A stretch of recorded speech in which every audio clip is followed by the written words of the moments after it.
Estamos de volta para o nosso debate esportivo, hoje com a presença do nosso convidado especial aqui, o Everton Bernardi, e nós comentávamos agora no primeiro bloco sobre o 100º gol do goleiro Rogério Ceni, que é uma das notícias mais divulgadas a nível esportivo no mundo todo. Com certeza vai ser essa semana toda e até o próximo mês, porque não se viu, na história do futebol até hoje um goleiro fazer 100 gols, até porque tem muitos artilheiros por aí que nunca fizeram, não conseguiram fazer 100 gols ainda, em muitas equipes. Então nós temos que render aí todos os méritos, a esse goleiro que fez não só história dentro do São Paulo Futebol Clube, como história dentro do futebol mundial, e vamos aguardar aí que muito mais gols ainda ele possa estar fazendo.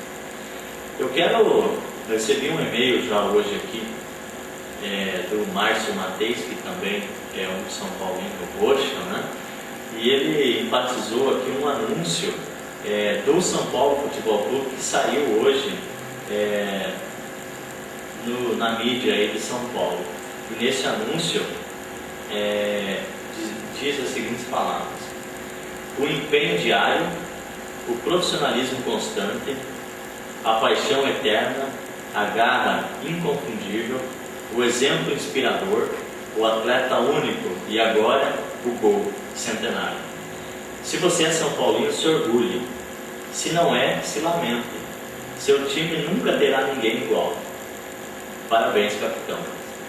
Essa é uma homenagem que o São Paulo rendeu ao Rogério, hoje nas mídias, aí nos jornais, na internet também, para o grande capitão Rogério Ceni de São Paulo.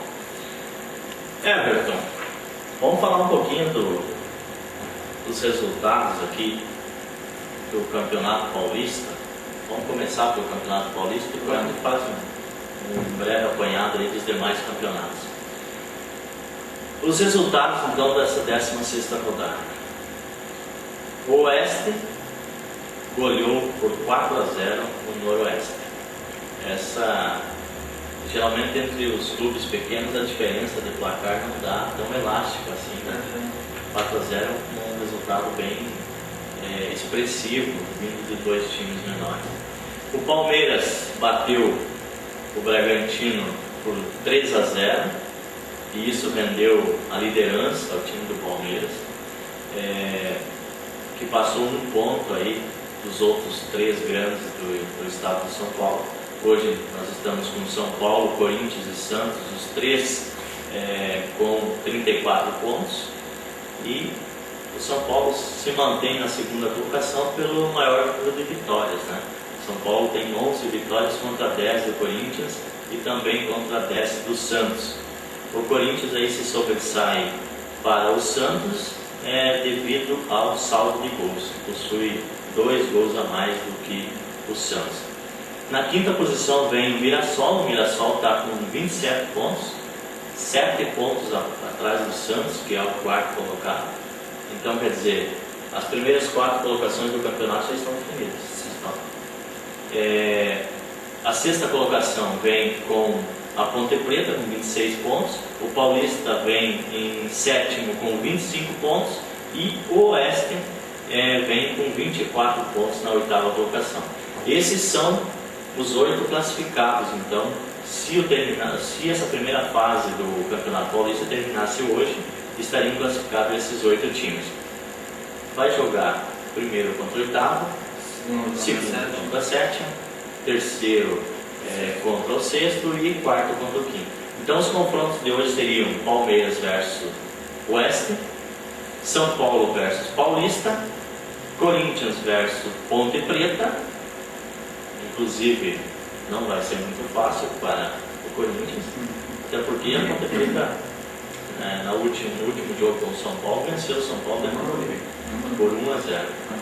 E o Santos vai pegar o Mirassol. O Mirassol também vem entre os clubes do interior, aí, como você costuma falar em São Paulo. O Mirassol é o melhor time do interior, com 27 pontos.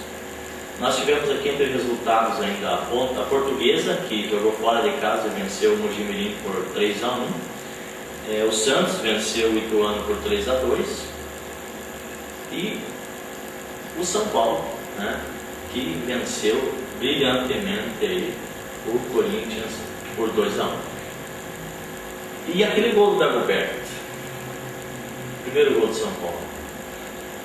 Então, foi um momento complicado da partida. Na verdade, o Corinthians começou melhor que o São Paulo, né?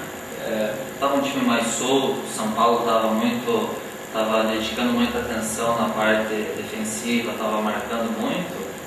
E foi um gol assim que o Dagoberto achou aos 39 minutos lá do primeiro tempo. É um chute indefensável, não era se fosse o Rogério, se fosse o Marcos, se fosse o Júlio César, não pegavam aquela bola, saiu muito forte no canto, na diagonal, né? E claro, deu uma tranquilidade para o time do São Paulo.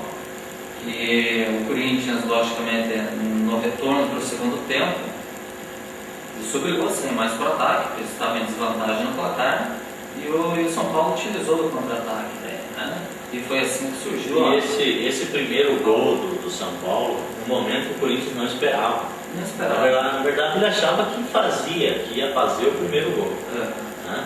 Então esse primeiro gol desestabilizou o Corinthians. Exato. Aí é que abriu espaço para o São Paulo poder fazer mais isso. Sem dúvida alguma. Hora que começou, logo no início do segundo tempo, o Corinthians veio muito forte para o ataque.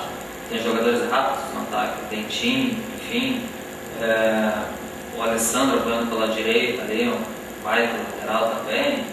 E tanto é que foi num contra-ataque. Foi num contra-ataque que o São Paulo teve aquela falta que o Fernandinho sofreu. E o Rogério Ceni foi lá e, né, de forma assim perfeita, né, atravessou o campo muito concentrado, tinha treinado bastante durante a semana, né, e ele sabia que aquela provavelmente seria a única chance dele fazer um gol de falta no clássico, né. E claro, teve vários comentaristas ali que falavam mal do goleiro do Corinthians, que não organizou certo a barreira.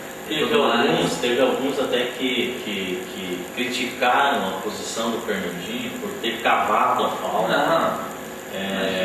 Teve muitos comentários que saíram hoje na mídia, claro.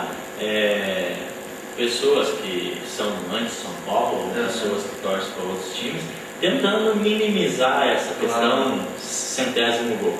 Sim. Mas a verdade, na minha opinião também, é que o Fernandinho estava se preparando para marcar um gol também. Claro. Porque ele começou a tirar de fora da grande área para dentro, para o centro da grande área. Então, quer dizer, ele bate de direita também. Quer dizer, ele estava se preparando para meter a bola pro gol. Claro. Assim como o Dagoberto fez um golaço lá de fora da área. Essa posição de querer criticar o Fernandinho por ter cavado falta é uma grande bobagem, né? Isso é coisa de torcedor, um provocando o outro, que nem fez o bloco passado, falar que a Portuguesa é superior ao Corinthians ou ao Palmeiras, o que é um grande absurdo, não passa numa brincadeira minha, né?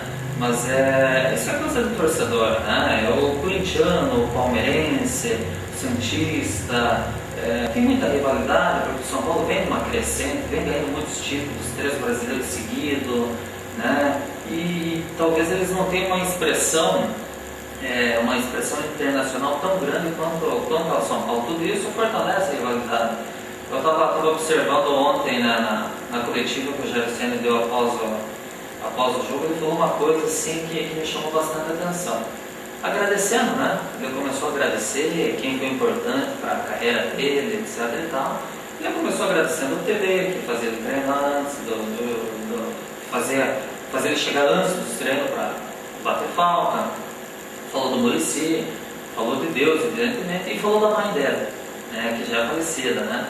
E daí a mãe dele estava comentando que ela assistiu o único jogo dele na vida, do São Paulo, foi em 1997, né? Uma partida entre São Paulo e Lazio, um jogo lá, um torneio que São Paulo disputou na Europa, São Paulo ganhou de 3-1.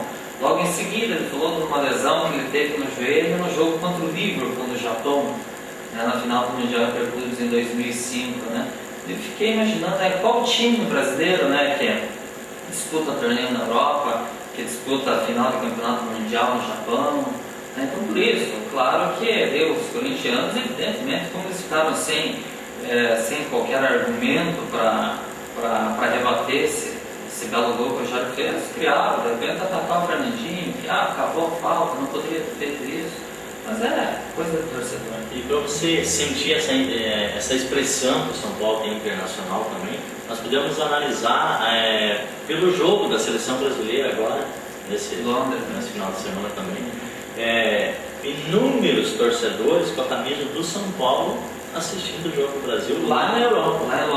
Lá em Londres. Brasil e Escócia jogando em Londres e vários São Paulinos lá no estado. Então, quer dizer, em qualquer lugar do mundo que você for, você vai encontrar uma massa de torcedores são paulinos. Por quê? Porque o São Paulo construiu isso com o passar dos anos.